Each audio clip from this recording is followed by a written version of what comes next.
Assim está correto. Assim está correto. Tem que haver 2 dedos. 2 dedos. Bem, obrigado.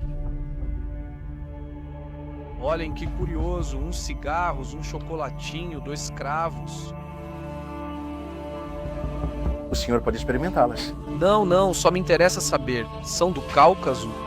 Quiser da questão. Daguestão. Desculpe, pra Fortaleza é tudo reto. O ônibus acabou de passar. As letras polonesas estão riscadas. É incrível pensar que uma pessoa resistiu aqui por 1 mês com o ideal de lutar até a morte. Olá e bem-vindos a mais um vídeo. Estou em Varsóvia, a capital da Polônia, especificamente na estação oeste de ônibus. Principalmente porque estou prestes a cruzar a fronteira terrestre entre a Polônia e a Bielorrússia. Mais precisamente para Brest, que tenho certeza muitos de vocês conhecem. Pela importância que teve na Segunda Guerra Mundial, a fortaleza de Brest e sua defesa incansável pelos soldados soviéticos. Além disso, tenho certeza também de que, se vocês acompanham as notícias e a atualidade, muitos de vocês sabem das tensões que têm surgido ultimamente. Nos últimos meses, anos e até dias, está acontecendo exatamente na fronteira que pretendo cruzar hoje entre Polônia e Bielorrússia. A maior parte dessas tensões vem do conflito na Ucrânia, mas também do lado europeu da União Europeia. Acusa-se a Bielorrússia de favorecer o fluxo de imigrantes ilegais através da fronteira com a Polônia. Isso levou o governo polonês a tomar medidas e praticamente fortificou e ergueu enormes cercas pelas quais o exército patrulha para impedir a passagem desses migrantes ilegais. Essas tensões chegaram ao ponto máximo recentemente, há poucos dias ou semanas, dependendo de quando você assistir ao vídeo. O governo polonês autorizou o exército, caso se sinta em perigo, a usar força letal contra esses migrantes. Isso se deve basicamente ao fato de que, há pouco tempo, um migrante esfaqueou e matou um soldado polonês enquanto ele estava guardando a fronteira. Esta e outras medidas, como a de não permitir a entrada de russos com seus carros, vão mudando com o tempo. À medida que o conflito se prolonga, isso faz desta fronteira, desta passagem, uma fronteira terrestre bastante difícil, bastante tensa, que pretendo cruzar hoje, então fiquem neste vídeo para ver o resultado. Se tudo correr bem, veremos Brest em detalhes. Vamos lá! De todos os ônibus que podiam aparecer, pegamos o mais retrô de todos. Aqui vou acabar passando a noite. Podemos sentar onde quisermos? Sim, a passagem não tem assento marcado. Beleza. Tem Wi-Fi? Não tem. Beleza. Entendi.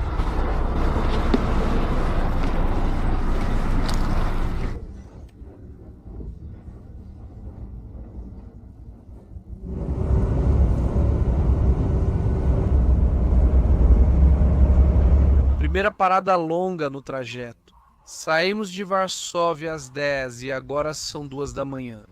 Acabamos de chegar à fronteira, ao lado polonês. Parece que eu calculei algo errado sobre quanto tempo íamos demorar. Bom, ali está meu ônibus, como vocês podem ver, parece que é um interurbano. Poxa, é impossível dormir. Enfim, mas isso não é o pior de tudo. Quando eu entrei no ônibus, perguntei para o motorista: bom, quanto tempo vamos demorar até a fronteira?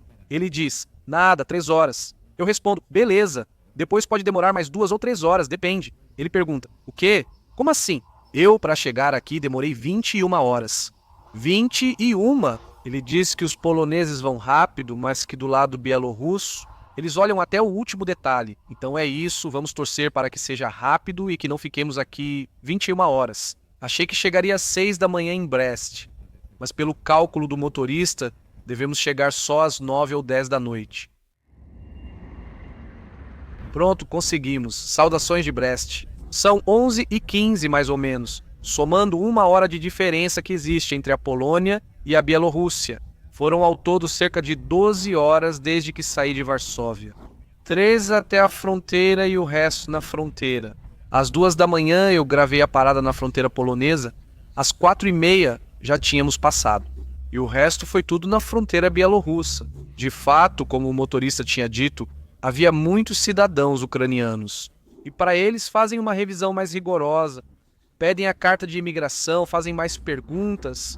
Eles também revistam todos os ônibus. E bom, nessa época, que é começo de agosto, as pessoas saem de férias e os ônibus também ficam lotados. Sem dúvida, é o trajeto mais longo que já fiz para cruzar da União Europeia para a Rússia ou Bielorrússia. Consegui ver pela janela, mas não gravei muito porque havia muito arame farpado e cercas altas. Justamente o que eu comentei no início do vídeo, para frear a migração em massa e ilegal. Preciso tomar banho, achar um albergue e passear por Brest para mostrar a cidade a vocês. O motorista tinha me assustado, então no total foram 12 horas de travessia de fronteira. Poderia ter sido pior, como 24, então não reclamemos. Agora vamos continuar o vídeo. Bom dia de Brest, na manhã após nossa chegada. Como podem imaginar, assim que chegamos ao hotel, como não dormi nada, acabei dormindo por horas e ficou tarde. Mas tive tempo de comprar uma camisa típica, roupa nacional bielorrussa, que é a que estou vestindo hoje. Comecei o vídeo na estação de trem de Brest porque o prédio me chamou a atenção. Logo dá para ver a diferença entre um país da União Europeia e Belarus, né? Com um passado comunista muito forte, presente até hoje. Aqui há relevos e decorações, assim como na Rússia. As foices e os martelos, os estandartes. Tá ali também mais insígnias. Bom, um martelo e o que parece ser outro martelo mecânico. A arquitetura me lembra um desses prédios soviéticos da época stalinista. Pode-se dizer que tem um certo ar, com essa estrela coroando o prédio, a uma das 7 irmãs de Stalin de Moscou, só que bem menor. Observei essas colunas impressionantes. Esta é a fachada principal, mas depois tem várias fachadas, também não ficam para trás.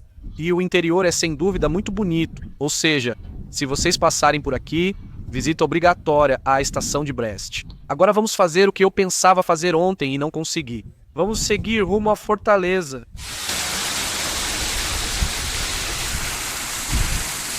Olhem, para quem é fã do idioma russo, pode ver que isso aqui é bielorrusso, tem Vaksal Stanzi. Esses caracteres são próprios do idioma bielorrusso. Por estar em uma região de tríplice fronteira, Brest fica ao lado da Polônia e perto da Ucrânia. E historicamente tem sido um lugar onde muitos idiomas se misturaram. Como vocês sabem, os idiomas não se dividem pelas fronteiras atuais, a menos que seja o idioma de um povo que se manteve isolado por muitos séculos. Geralmente são idiomas que vão se misturando e se fundindo, e o idioma bielorrusso tem certas características, assim como o ucraniano. Também compartilha algumas palavras com o polonês. Essas terras foram historicamente compartilhadas por vários reinos, como a comunidade lituano-polonesa. Nesta inscrição já temos as primeiras pistas do que está por vir agora. Das primeiras horas da Operação Barbarossa, invasão alemã à União Soviética. Aqui se lembra a memória dos primeiros combatentes que realizaram suas tarefas de maneira heróica na estação de trem de Brest. Tarefas e trabalhos de defesa contra o exército nazista. E aqui vocês têm um busto de Lenin com a inscrição de que em julho de 1900, em seu caminho para o exílio, passou por aqui. Por esta estação de Brest, como vocês podem ver, está cheia de história, esta estação de Brest. Já começamos com tudo.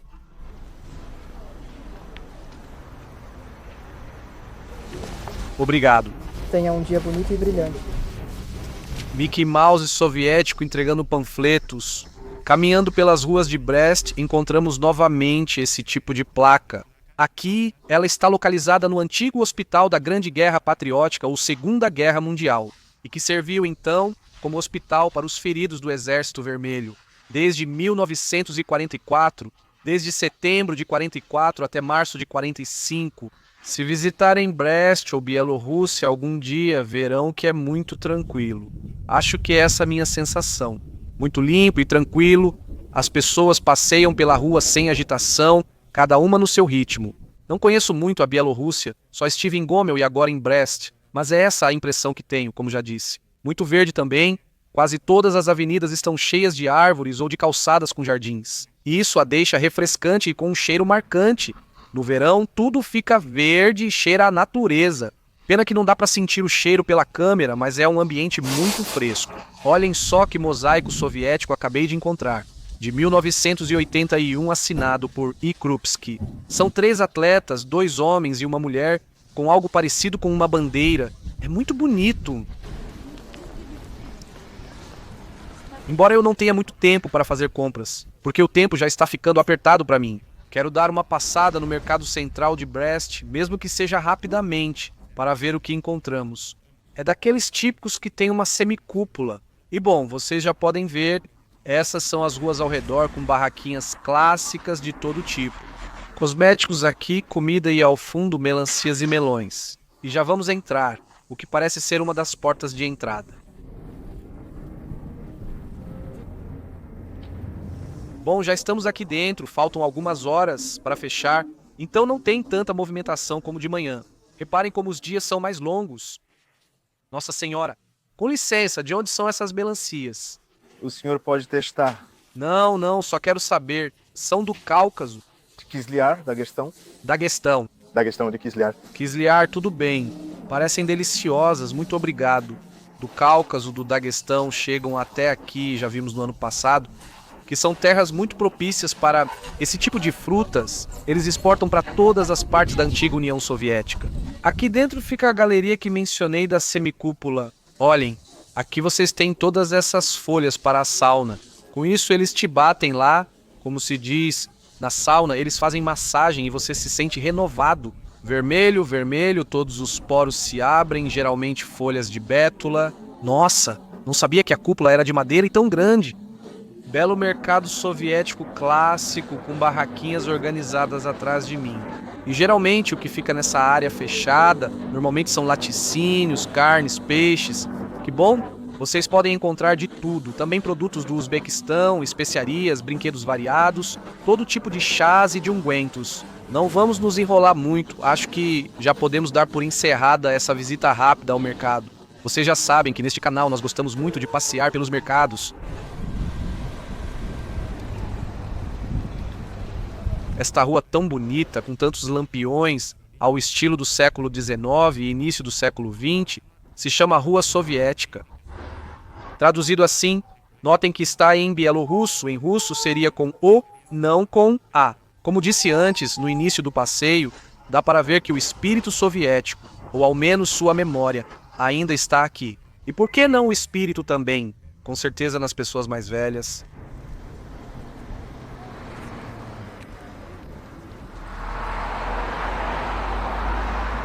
Desculpe, para a Fortaleza é só reto? Sim. Você sabe quanto tempo a pé? O ônibus acabou de passar. Bom, então vamos a pé. A pé, então. Obrigado. Já estamos nos aproximando da Fortaleza de Brest e, no caminho para a Fortaleza, me deparei com um museu ferroviário que me auxilia a mostrar a importância deste local. E é que Brest, nas palavras do imperador Alexandre III, era a porta ocidental do Império Russo. E por isso, muitos esforços foram dedicados para que essa porta ocidental estivesse à altura desse nome. Como vocês podem ver, aqui estão expostos todos os tipos de locomotivas e trens de todas as épocas. A estação de Brest, inaugurada em 1886, foi depois demolida. Nos primeiros dias da Grande Guerra Patriótica, bem, da Segunda Guerra Mundial, aqui em 1941, depois reconstruída nos anos 50 no estilo stalinista. Essa importância ferroviária é uma das razões pelas quais os alemães decidiram atacar, em primeiro lugar, essa cidade. Olhem que curioso.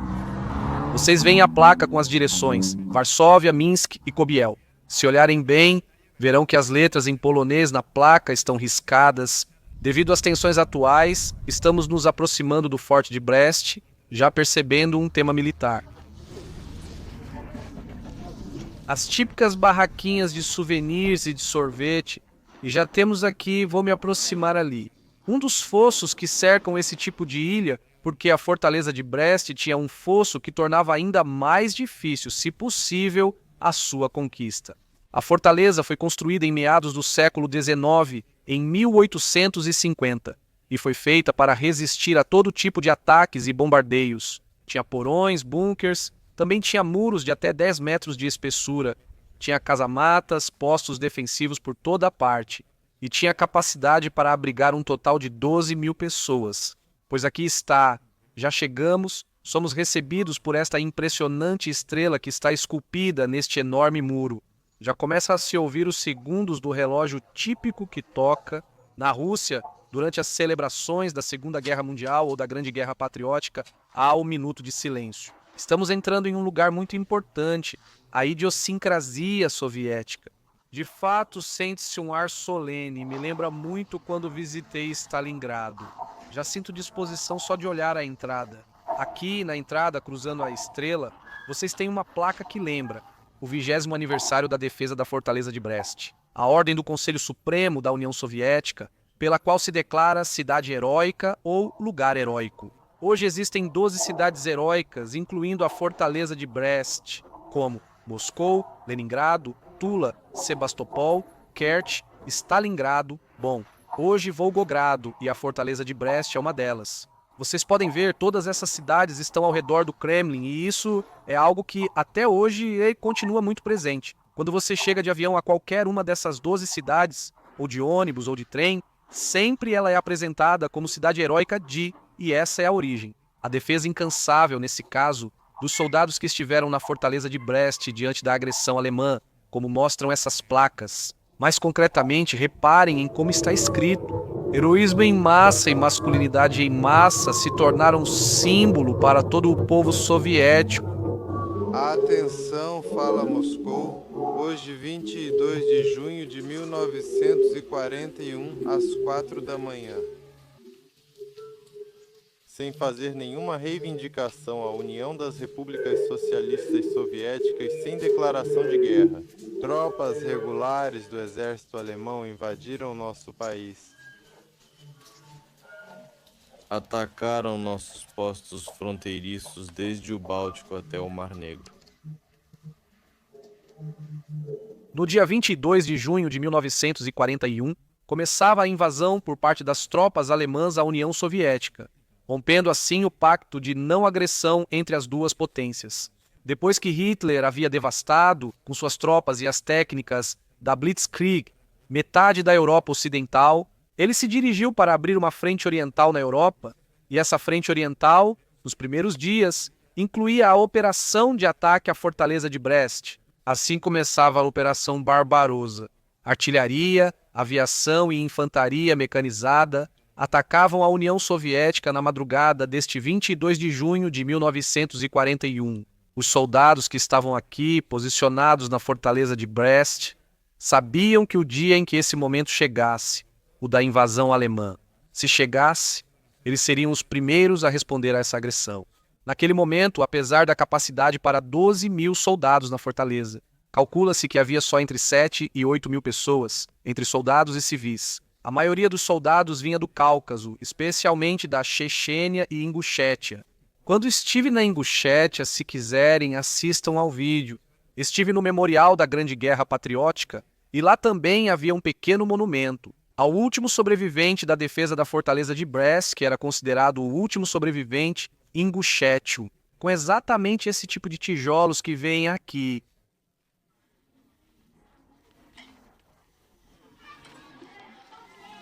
Vamos comprar um gorro para visitar a fortaleza de Brest em condições. Tem tamanho grande, um maior ainda.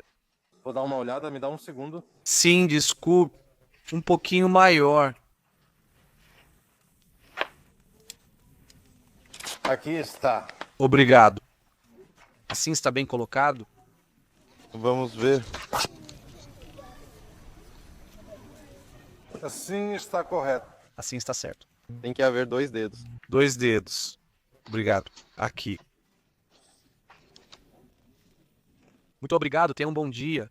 Pronto, já temos o gorro e podemos visitar a fortaleza de Brest direito. Vocês notaram que ela falou 2 dedos? Acho que deveria haver uma norma de vestimenta, né? Quando os superiores inspecionavam, era preciso ter 2 dedos.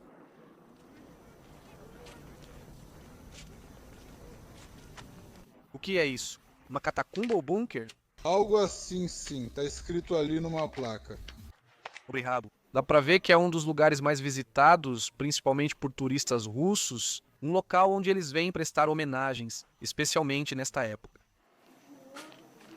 Acabei de chegar, talvez, ao que é o monumento, a estátua principal deste memorial, com a chama eterna, onde está escrito: eles ficaram até a morte, ou resistiram até a morte. Glória aos heróis! Ali atrás, as cidades heróicas e o pedaço de estátua com o símbolo comunista, expressando que não se renderia.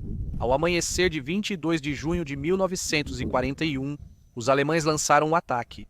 Eles achavam que a conquista da fortaleza de Brest seria rápida, planejando que ela se renderia antes do jantar. Isso virou uma luta incansável. Eles se entrincheiraram, conseguiram mantimentos e repeliram todos os ataques, tanto por barcos, no rio dos soldados alemães, quanto por incursões por terra.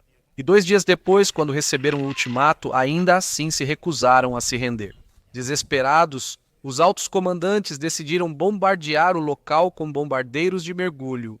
Os Stuka bombardearam a fortaleza para derrubar os tetos sobre os soldados, mas eles não se renderam. 2 dias depois, um pequeno grupo se rendeu enquanto surgiam focos de resistência na fortaleza. 1 semana depois, declarou-se oficialmente que a fortaleza foi conquistada pelas tropas nazistas. Na parte de trás deste enorme busto está refletido o que aconteceu nos primeiros momentos desse ataque. Tropas se organizando, recolhendo mantimentos e armas, outros partindo para o ataque, outros exaustos sob escombros esmagados, saindo como podem artilheiros e metralhadoras. Calcula-se que foram 2.000 as baixas soviéticas, comparado com apenas 400 alemães. Tropas praticamente de elite, de assalto, e mesmo que a relação seja tão desfavorável para os soviéticos, não pense que foi algo que não causou impressão nas tropas e entre os altos comandos nazistas, já que eles achavam que isso seria como faca na manteiga, iam entrar como uma faca na manteiga, iam entrar e eles iam se render. Logo, em poucas horas, viram que não, foi exatamente o contrário. Foram 7 dias de combates duros, até que oficialmente a conquistassem. E isso se tornou um símbolo de resistência para animar as tropas soviéticas durante todo o conflito, não é? A Segunda Guerra Mundial, a Grande Guerra Patriótica.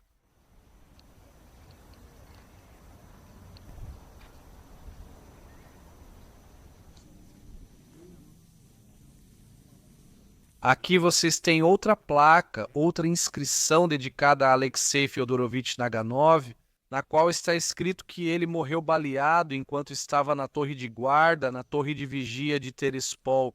É daqui, que é o portão de Terespol, já que Terespol, que agora está na Polônia, é a fronteira que cruzei outro dia. Está ali, do outro lado desse rio que vocês não veem, e daquele bosquezinho, ali está a Polônia. Aqui outro monumento, outro memorial dedicado aos heróis da fronteira, às mulheres e às crianças e aos homens, a sua resistência imortal e incansável. Que curiosa essa inscrição. Aqui diz, em 15 de julho de 1941, nesta torre de Terespol, um dos defensores da fortaleza de Brest se suicidou com uma granada, matando um grupo de fascistas. Bem, mais do que se suicidar, ele explodiu uma granada junto a um grupo de fascistas que ele neutralizou. Todo esse tipo de ação, como a que acabamos de ver, foi o que depois exaltou os defensores da fortaleza de Brest. Há uma história curiosa sobre um defensor, o Major Gabrilov, que resistiu nada menos que 1 mês escondido em diferentes partes da fortaleza. E os alemães, ao verem a valentia com que ele havia lutado, o mantiveram como uma espécie de troféu. Ele ficou o restante da guerra como prisioneiro em um campo de concentração alemão. Depois, mais tarde, ele voltaria para a União Soviética, onde viajaria pelo país contando suas façanhas, entre outras coisas, e acabou recebendo o prêmio de Herói da União Soviética. Mas só quando Stalin já havia falecido, porque era proibido dar ou entregar essa ordem de Herói da União Soviética aos soldados que foram prisioneiros de guerra. No início da invasão, ele tinha sob seu comando 400 homens, dos quais a grande maioria pereceu, e realizaram esse tipo de ação com granadas. Atacar furtivamente grupos de soldados alemães e pequenas escaramuças que deixaram os soldados loucos e impressionados devido à sua incansável atitude de não se render. Uau! Como estão os muros da fortaleza ainda? Não sei, algumas partes parecem que foram reconstruídas, mas o resto... Vocês conseguem imaginar como ficou depois de tantos bombardeios e ataques de artilharia? E aqui está o rio Bug, que separa a Polônia da Bielorrússia e que os alemães tentaram cruzar na manhã de 22 de junho de 41. Esse mesmo rio. Por aqui os soldados alemães cruzavam com barcos tentando conquistar a fortaleza.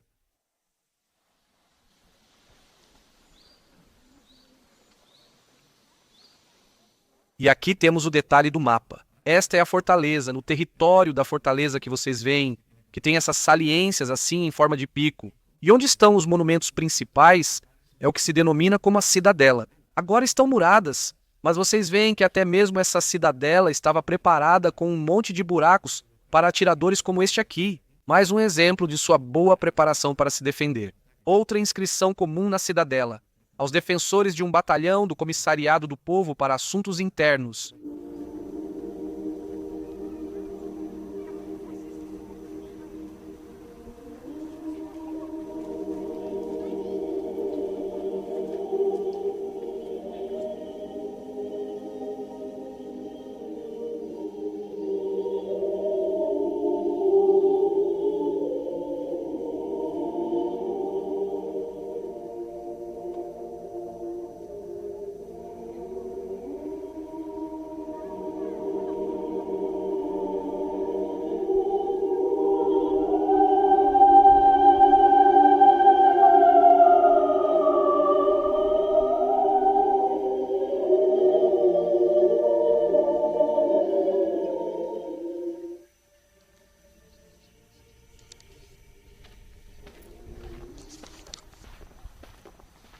Já quase no final do território desta fortaleza de Brest, agora estou indo em direção aos estábulos onde travou sua última batalha.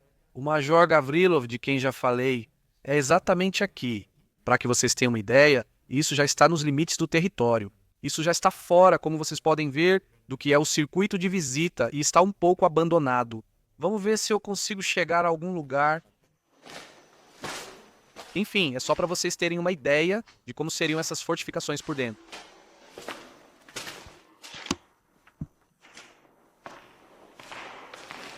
Este não é exatamente o lugar onde Gavrilov lutou, mas é a antessala. Imagino que aqui haveria escritórios ou despachos ou armazéns, seja o que for. Olhem que curioso, uns cigarros, um chocolatinho, 2 cravos. Sempre que se dão flores, um número par é em homenagem a alguém falecido. E a fita de São Jorge é a fita que se usa para lembrar a memória dos soldados caídos e de todos os mortos na Grande Guerra Patriótica. Por aqui realmente parece que encontramos o esconderijo. O último esconderijo. De muitos em que esteve o Major Gavrilov. Após quase 3 semanas escondido desde o início do ataque alemão com seu grupo de soldados, e no final, ficando sozinho, chegou a este edifício, o qual, quando reconheceu, ficou muito feliz. Ele sabia que daqui poderia escapar, poderia atravessar o rio, o que tentou, mas sem sucesso. Como eu dizia para vocês, quando chegou aqui, identificou o lugar como os estábulos de um destacamento de artilharia e rapidamente começou a organizar seu esconderijo. Ele ainda tinha 5 granadas e um carregador com uma pistola automática que pretendia usar até o fim. Vamos, essa era a intenção dele, se defender até a morte. Para isso foi organizado um esconderijo e ficou combinado que, por aqui, não sei exatamente onde, os cuidadores do estábulo e os artilheiros depositavam o esterco dos cavalos. O que ele fez foi levá-lo até um canto onde tinha boa visibilidade do canal e identificou um acampamento de alemães do outro lado da margem. Ele ficou aqui 3 dias sem comer, bebendo água parada. Esta aqui, não sei se dá para notar, mas está extremamente parada. E assim ele sobreviveu até que a fome quase o impedia de viver. E foi procurar algo para comer, um pouco de palha ou cevada que dessem aos animais. No final encontrou ração e assim aguentou mais 5 dias. Ele ficou escondido aqui por mais de 1 semana, até sentir forte dor na barriga, segundo as crônicas. E segurando os gemidos, em um momento ele desmaiou e os gemidos escaparam, então uma patrulha de alemães o encontrou. Quando percebeu, reuniu suas últimas forças. Já se considerava morto e ia lutar até o fim. Ao ver os alemães, lançou granadas e atirou, ferindo ou matando alguns. Os alemães ficaram perplexos, porque já havia passado 1 mês e eles já tinham tomado a fortaleza há várias semanas. Assim, ele lutou com o grupo de reforço que veio procurá-lo e eliminá-lo. E entre outro tiroteio e outra troca de granadas, no final uma granada caiu perto dele, onde ele estava escondido assim, escondido no esterco, e desmaiou. Quando ele estava desmaiado, os soldados alemães já o capturaram e o levaram preso. Mas ele sobreviveu milagrosamente e está enterrado, como disse, do outro lado do canal. Há um cemitério de muitas personalidades, muitos soldados da defesa da fortaleza de Brest. E lá está ele. É incrível pensar que aqui uma pessoa resistiu por um mês em condições péssimas, com o ideal de lutar até a morte, até o último minuto.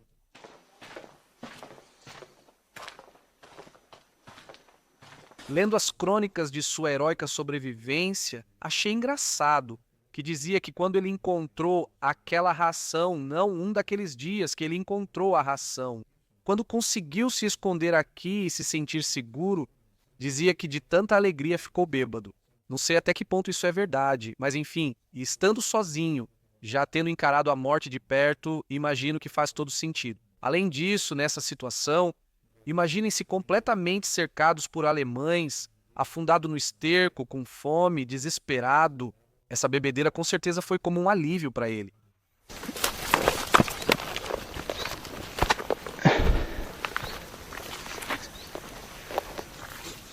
Do alto desta construção, hoje em dia coberta pela vegetação onde sobreviveu o Major Gavrilov.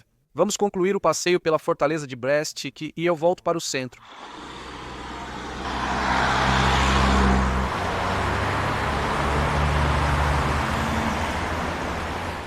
Já de volta à civilização, acabei de encontrar outro memorial dedicado, neste caso, não à defesa de Brest, mas a tudo o que é a Grande Guerra Patriótica, especialmente, se não me engano, aos Partisans. Bem, é um cemitério para todos os heróis da Grande Guerra Patriótica, caídos em combate pela honra, liberdade e independência da nossa pátria. Glória eterna é que aqui na Bielorrússia, na retaguarda alemã, é onde mais se desenvolveu o movimento dos partisans de sabotagem e de luta contra a invasão alemã. Pronto, já está. Chegamos novamente ao ponto de partida deste vídeo. Aí estará a estação de Brest. E não é outro lugar que eu decidi vir, senão uma barraca de kebabs de rua. Vou encerrar o vídeo de hoje aqui. Poderíamos chamar essa parte de Sessão Kebabs do Mundo com Caminhante Vermelho. Ontem experimentei e me surpreendi. Quero compartilhar com vocês. Vamos lá. Olá de novo. Oi. Bem, então normal grande. E chá também, por favor. Em dinheiro. E chá, certo? Sim, e chá verde também. Quanto ficou? 3,30 €. Você mora aqui há muito tempo? 4 anos. 4 anos? E aí, melhor aqui ou no Egito? Qual é a diferença? Depende se você descansa. Se eu quiser descansar, melhor o Egito. Mas para viver, trabalhar... Você mora aqui com a família? Não, ainda não. Estudante? Sim. Sou estudante. Legal. O chá. Ah, o chá, obrigado. Você precisa de açúcar? Não precisa. Perfeito, irmão, obrigado. Aqui estamos com o nosso colega egípcio que nos atendeu. Conversei um tempo com ele, um estudante do Egito. Mas olha isso, por 3 paus queria mostrar para vocês. Uma barra de pão de kebab é o maior kebab que já comi. Acho que nunca nesta série, e mais barato por 3 euros. Vamos lá, a sua saúde. Brutal, de frango, com repolho, um molho de iogurte com ervas também e pepino, que não pode faltar, bem simples. Bom, e o pão vocês já podem ver, bem fininho. Típico pão de durum, nada demais, mas tudo bem. Como vocês sabem que eu gosto de experimentar kebabs por aí, não podia faltar. Acho que por hoje encerramos o vídeo, amanhã seguimos viagem para Minsk, capital da Bielorrússia. Então a gente se vê lá, mas isso vai ser em outro vídeo. Tia!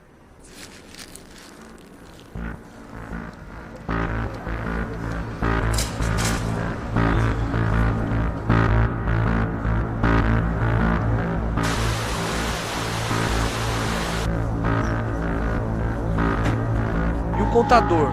Esse sim é igual ao do metrô de Moscou. O padrão está aí, a frequência.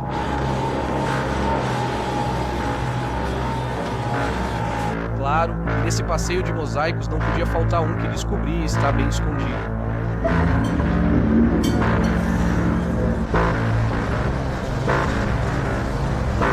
E este é a Cidade da Cultura, vocês podem ver várias danças tradicionais.